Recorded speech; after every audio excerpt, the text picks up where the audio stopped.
फिलहाल तो सीटेट 2 जुलाई 2023 का नोटिफिकेशन आ चुका है। जैसे कि आप देख सकते हो, इन्फॉर्मेशन बुलेटिन है और इसके ऑनलाइन फॉर्म भी शुरू हो चुके हैं। 27 अप्रैल से लेकर 26 मई के बीच में इसके ऑनलाइन फॉर्म अप्लाई कर सकते हैं। और इस बार जो पहले अप्लाई करेंगे उसी को उसकी पसंद का सेंटर मिलेगा और बाद में सेंटर फुल की सीटें फुल हो सकती है। तो इसीलिए आपको जो है, अगर आप इसके लिए अप्लाई करना चाहते हो तो जल्दी से अप्लाई कर दीजिए। इसका जो परीक्षा है जुलाई अगस्त 2023 में होंगे, जैसे कि आप देख सकते हो। तो चलिए आज की वीडियो में आपको इसका सिलेबस बता देता हूं कि क्या क्या टॉपिक्स है, इसमें प्रश्न पूछे जाते हैं। का सिलेबस है, सबसे पहले हम इसके बारे में बात करेंगे। तो प्राइमरी लेवल का पेपर है, तो यहाँ पे आपको जो है 30 नंबर के आपको टोटल प्रश्न पूछे जाते हैं। 30 नंबर का आपको यहाँ पे पूछा जाएगा। और चाइल्ड डेवलपमेंट एंड पेडागोजी मतलब कि बाल विकास, ये बाल विकास से आपसे जो है 30 नंबर का पूछा जाएगा। और टोटल पूरा 30 नंबर से 30 आप लाने की कोशिश कर सकते हैं, तो जिससे कि आपका एक अच्छा स्कोर बन सकता है। सबसे पहले है बाल विकास का जो है, बाल विकास किस प्रकार से होता है और उसका लर्निंग में क्या संबंध है। उसके बाद पर्यावरण और आनुवंशिकता का प्रभाव है। सोशलाइजेशन के यहाँ पे नियम सिद्धांत रहते हैं। सोशलाइजेशन से सामाजिकरण आता है। और यहाँ पे टीचर, पेरेंट और पीयर्स, पड़ोसियों का क्या उसमें रोल है वो आपको पूछा जाता है। इसके अतिरिक्त यहाँ पे जो है आपका जीन पियाजे का नियम सिद्धांत है, कोहलबर्ग का है, वाइगोस्की का है। जीन पियाजे का संज्ञानात्मक विकास सिद्धांत, कोहलबर्ग का मॉरल डेवलपमेंट सिद्धांत, वाइगोस्की का सामाजिक सांस्कृतिक सिद्धांत। तो ये तीनों ही सिद्धांत जो है बहुत ही ज़्यादा इंपॉर्टेंट होते हैं। तो आपको एक बिल्कुल इसको अच्छे से पढ़ लेना है अगर आपने अभी तक के नहीं पढ़ा है तो ये यहाँ पे आप देख सकते हो। इस प्रकार के ये सोशलाइजेशन के सिद्धांत है। इसके अलावा concept of child centred and progressive education, बाल केंद्रित शिक्षा की अवधारणा क्या है और उसके बारे में यहाँ पूछा जाता है। इसके अतिरिक्त इससे संबंधित जो है critical perspective of construct of intelligence यानी बुद्धिमत्ता क्या है उसके बारे में जानकारी पूछा जाता है। मल्टी डायमेंशनल इंटेलिजेंस क्या होता है वो है। भाषा और विचार क्या होते हैं उसके बारे में आपसे पूछा जाता है, भाषा और विचार। इसके संबंध में कुछ नियम सिद्धांत होते हैं, तो आप प्रीवियस ईयर पेपर में इसके बारे में और जानकारी ले सकते हैं। जेंडर क्या है इसके बारे में जानकारी आपसे पूछी जाती है। जेंडर रोल, जेंडर बायस क्या होता है, ये सब कुछ पूछा जाएगा। और रीजनल डिफरेंस क्या होता है वो उसके बारे में। Understanding difference based on language, caste, gender, community, अलग अलग रिलीजियन के हिसाब से जो है अलग अलग विकास होता है, वो सब कुछ भी चीज़ें इसमें शामिल हो जाती है। तो एक प्रकार से बाल विकास आपका पूरा इसमें कवर किया जाता है। तीसरा distinction between assessment for learning, assessment of learning, school based assessment क्या होता है, कंटिन्यूअस एंड कॉम्प्रहेंसिव एवेल्यूएशन क्या होता है, परस्पर और व्यापक मूल्यांकन क्या होता है, और अधिगम के लिए आकलन, अधिगम का आकलन ये क्या होता है, इसमें क्या अंतर होता है, ये आपको ध्यान रखने की आवश्यकता है। इसके अलावा है के लिए और उसमें नवाचार करने के लिए आपके जो है कुछ पूछे जाते प्रश्न। इसके अलावा ये हो गया आपका ऊपर का भाग। इसके बाद है यहाँ पे पार्ट बी पूछा गया है, जो कि आपका सीधा सा जो है 5 नंबर डायरेक्ट पूछे जाते हैं। ये है आपका इंक्लूसिव एजुकेशन यानी समावेशी शिक्षा। समावेशी शिक्षा क्या होती है उसके बारे में यहाँ पे आपसे पूछा जाता है। समावेशी शिक्षा में के संबंध में आपसे प्रश्न जरूर बनते, 5 नंबर का यहाँ पे लिखा हुआ है। इसके अलावा फिर यहाँ पे बच्चे कैसे सीखते हैं, बच्चे कैसे समझते हैं, और इसके अलावा उनके सक्सेस में स्कूल का क्या योगदान है, ये संबंधित प्रश्न है। इसके अतिरिक्त यहाँ पे process of teaching learning, children strategy of learning and learning as a social activity और सोशल कॉन्टेक्स्ट ऑफ लर्निंग। तो सामाजिक रूप से बच्चा कैसे सीखता है, कैसे बड़ा होता है, उसके बारे में यहाँ पे स्ट्रेटेजी क्या बनाना चाहिए कि उनको अच्छे से सिखा सके, इसके बारे में आपसे पूछा जाता है। Problem solver and scientific investigation है। तो बच्चे साइंटिस्ट होते हैं एक प्रकार से, तो वो किस प्रकार से प्रॉब्लम सॉल्व कर सकते हैं उसके बारे में एक आपको यहाँ पे उसके बारे में कुछ पूछा जाता है। और इसके अलावा कि पढ़ाई के संबंध में एक अच्छी प्रोसेस के रूप में मान सकते हैं। अच्छा उनमें मतलब सीख तो रहे एक प्रकार से, अगर गलतियाँ भी कर रहे हैं तो सीख रहे हैं, तो इस प्रकार का उसको आपको ध्यान रखना पड़ता है। कॉग्निशन एंड इमोशन वाला आ जाता है एक टॉपिक। और मोटिवेशन एंड लर्निंग है। मोटिवेशन मतलब अभिप्रेरणा, बच्चों के लिए आंतरिक अभिप्रेरणा, एक बाहरी अभिप्रेरणा, 2 प्रकार की होती है इसमें। फैक्टर कंट्रीब्यूटिंग और टू लर्निंग, पर्सनल इन्वायरमेंट, ये सब कुछ आपको आ जाता है। तो इस आपका जो है बाकी लैंग्वेज वाला सिलेबस है। तो लैंग्वेज वाला सिलेबस बहुत ही आसान है। 30 नंबर का आपसे टोटल पूछा जाएगा। इसमें से 15 नंबर का आपको जो है रीडिंग कॉम्प्रेशन यानी कि अनसीन पेजेस गद्यांश रहता है।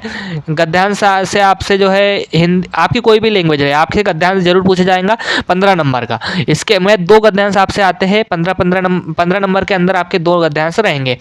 इसके अलावा यहाँ पे इस सब्जेक्ट की पेडागोजी भी आपसे पूछी जाती है 15 नंबर की, जैसे कि आप देख सकते हो। तो यहाँ पे लर्निंग एंड एक्विजिशन है, प्रिंसिपल ऑफ लैंग्वेज टीचिंग है, भाषा को किस प्रकार से पढ़ा सकते हैं, role of listening speaking, function of language and how children used it as a tool, critical perspective क्या होता है वो पूछ लेंगे, लैंग्वेज स्किल क्या होती है, पढ़ाने का तरीका, LSRW एक आता है आपको यहाँ पे कराएंगे हम, तो उसमें आपको और समझ आ जाएंगे क्या पूछा जाता है। इसके बाद आती है भाषा 2। तो लैंग्वेज 2 आपने जैसे 1 नंबर पे अगर हिंदी ले लिए तो दूसरे नंबर पे आप इंग्लिश लेंगे या मराठी लेंगे या उर्दू लेंगे या आपकी जो भी मनपसंद लैंग्वेज है वो ले सकते हैं, भाषा ले सकते हैं, जैसे कि संस्कृत भी ले सकते हैं। तो उसमें से आपसे 30 नंबर का पूछा जाएगा। उसमें भी रीडिंग कॉम्प्रहेंशन वाला आपका रहेगा, 2 पैसेज पूछे जाएंगे 15 नंबर के। इसके अलावा बाकी जो है सिलेबस एक जैसे रहेगा, जो ऊपर पूछा है वही यहाँ पे भी सेकेंड लैंग्वेज में भी आपसे पूछा जाता है। इसके बाद आता है आपका गणित, पूछा जाएगा 30 नंबर का।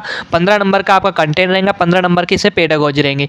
जियोमेट्री है, जियोमेट्री ज्यामिति है, शेप्स एंड स्पेशल अंडरस्टैंडिंग है, सॉलिड अराउंड अस है, आसपास के आपके क्या सॉलिड रहते हैं, जैसे कि नंबर, आपके नंबर संख्या पद्धति जो है उसके बारे में, प्लस माइनस, आपको एडिशन मल्टीप्लिकेशन और डिवीजन, ये चारों चीज़ आपको आना चाहिए।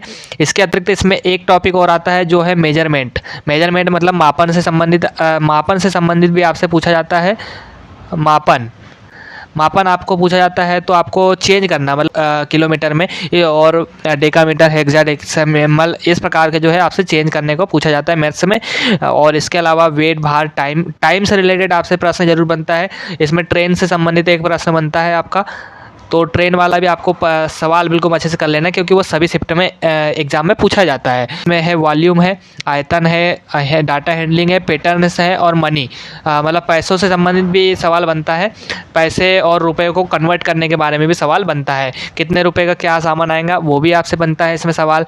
तो इस प्रकार से आपसे आएंगे। इसके अतिरिक्त यहाँ पे पेडागोजी फिर पूछी जाएंगी मैथ्स की पेडागोजी। तो 15 नंबर की पेडागोजी रहेंगी, किस प्रकार से बच्चों को मैथ्स पढ़ाना चाहिए, क्या बच्चे किस प्रकार से सोचते हैं, सॉल्व किस प्रकार से करते हैं गणित, मैथ्स का करिकुलम में क्या स्थान है और गणित का क्या स्थान है, गणित की भाषा क्या है, कम्युनिटी को मैथमेटिक्स किस प्रकार सिखाना चाहिए, evaluation formal and informal method क्या है, प्रॉब्लम ऑफ टीचिंग है और एररात्मक शिक्षण पद्धति क्या होती है, वो सब कुछ यहाँ पे इसमें मैथ्स में पूछा जाएगा। EVS यानी इन्वायरमेंटल स्टडीज़ का, तो 30 नंबर का ये भी रहेगा। 15 क्वेश्चन इसमें पूछे जाएंगे कंटेंट के, 15 नंबर इसमें भी पेडागोजी। तो पेडागोजी आपकी सभी सब्जेक्ट में 15-15 नंबर की रहती है।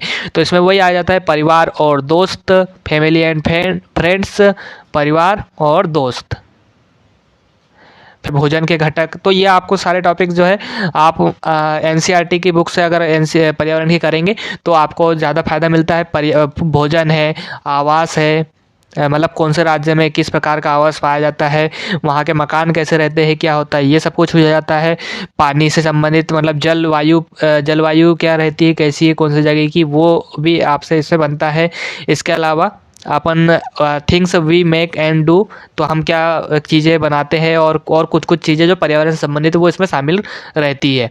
तो ये सारे आपको देखना पड़ेगा। इसके अलावा आप प्रीवियस पेपर अगर आप देखेंगे तो आपको सारी चीज़ें समझ आ जाएंगी। इसके अलावा concept of scope of EVS है और सिग्निफिकेंस ऑफ EVS है। इंटीग्रेटेड EVS मतलब सामाजिक विज्ञान के साथ मिला के भी पढ़ा सकते हैं। EVS environmental study, environmental education, ये सब आ जाता है इसमें। लर्निंग प्रिंसिपल आपके आ जाएंगे। Scope and relation to science and social science, जैसे कि मैंने आपको बताया। Approach of presenting concept activity है। एक्सपेरिमेंटल प्रैक्टिस वर्क है। डिस्कशन है। CC मतलब कि कंटिन्यूअस एंड कॉम्प्रहेंसिव एवेल्यूशन है। टीचिंग मटेरियल एड्स क्या होते हैं, मतलब कि शिक्षक सहायक सामग्री है। प्रॉब्लम्स क्या होती है इसमें पढ़ाने में, वो सब कुछ चीज़ें इसमें शामिल हो जाती है। तो इस प्रकार से जो है सीटेट का पेपर 1 का सिलेबस हो गया। इसी प्रकार का CDP में आपका कोई अंतर नहीं है, बस लेवल में फ़र्क रहेगा। यहाँ पे पेपर 2 का और पेपर 1 का जो सीटेट का CDP है वो एक जैसी रहती है, बस उसमें लेवल का अंतर रहेगा कि आप छोटे बच्चे, यहाँ पे बड़े बच्चों को किस प्रकार सिखाना है मिडिल स्कूल में, उसके बारे में यहाँ पे लेवल रहेगा। तो यहाँ पे सब्जेक्ट टॉपिक्स सारे वही है जो ऊपर आपने देखे। तो वही है, पैटर्न भी वैसे ही रहेगा। रीडिंग कॉम्प्रहेंशन इसमें भी पूछा जाएगा, लैंग्वेज में भी वैसा ही रहेगा। और इसके अलावा यहाँ पे आप जैसे कि देख सकते हो लास्ट में यहाँ पे ऑप्शन आपको चेंज बदलता है, वो है मैथमेटिक्स। अगर आपने गणित लिया तो मैथ्स और साइंस से पूछा जाएगा आपको 60 नंबर का, 30 नंबर की गणित, 30 नंबर की साइंस। तो यहाँ पे नंबर सिस्टम से है, एल्जेब्रा है, जियोमेट्री, पेडागोजिकल इशूज़ है, मतलब यहाँ पे भी वहाँ मैथ्स पेडागोजी 10 नंबर की आएंगी। साइंस के आपके 30 प्रश्न रहेंगे। साइंस में 20 नंबर का कंटेंट, 10 नंबर की फिर पेडागोजी। तो 10 नंबर का यहाँ पे पेडागोजी आपसे पूछी जाएंगी। तो नेचर ऑफ साइंस है, साइंस का स्थान क्या है, किस प्रकार से पढ़ाना चाहिए, रेमेडियल टीचिंग और वह सब कुछ यहाँ पे शामिल रहेगा। तो अगर आपने सोशल साइंस से आप अप्लाई करेंगे, सोशल साइंस या आर्ट कॉमर्स समूह वाले हैं, तो आप इसमें से अप्लाई कर सकते हैं। तो यहाँ पे हिस्ट्री, जियोग्राफी, पॉलिटी, ये तीनों चीज़ आपको आ जाएंगी। हिस्ट्री है, जियोग्राफी है, इसके अलावा social and political science life है। तो यहाँ गवर्नमेंट मेकिंग डेमोक्रेसी, ये सब कुछ इसमें शामिल रहता है। पेडागोजी जो कि आपका साइंस की पेडागोजी, सोशल साइंस और सोशल स्टडी की पेडागोजी है। डेवलपिंग क्रिटिकल है, प्रॉब्लम सॉल्विंग है, प्राइमरी प्रोजेक्ट एवोल्यूशन, किस प्रकार से मूल्यांकन किया जाता है। तो यहाँ पे आपका जो है एनसीईआरटी सिलेबस के अकॉर्डिंग आपको पढ़ाई करना है वो बताया